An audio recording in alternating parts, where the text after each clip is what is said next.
Outer Gulf Coast. We've got excellent conditions today.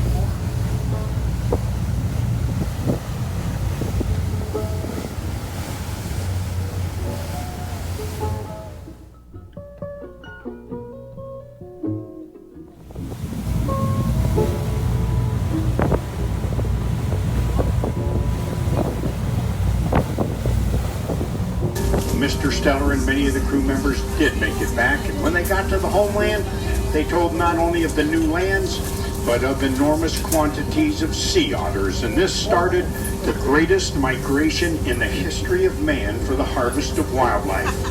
They began forming fur trading companies, building boats, and they headed eastward at a furious pace. And they hunted the sea otter throughout the Aleutian Islands until there were no more.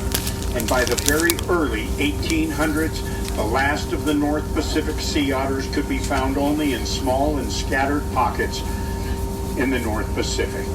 And it's a true testament to that animal's hardiness, resiliency, and, well, sheer promiscuity that in just 200 years, they have gone from the verge of extinction to repopulating their entire historic range, although not yet in their historic numbers.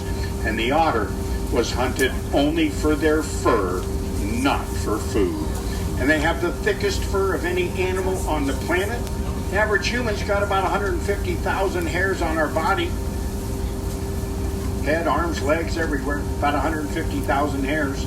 The sea otter, on the other hand, has between 750,000 and 1,000,000 hairs per square inch.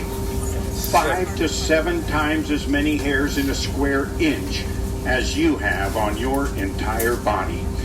And the otter has the thick, fine fur because they are the only marine mammal with no fat or blubber. They rely solely upon their fur for insulation and their daily intake of food for energy. And for food, they dive 300 feet down to the seafloor, picking up crab, shrimp, mussel, urchin, octopi, and starfish.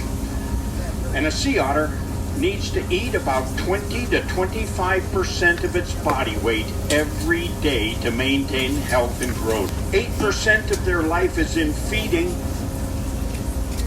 1% of their life is in breeding. And less than 1% of their life do they ever touch land. They are true marine mammals spending their life at sea. Rarely, if ever, do they touch land.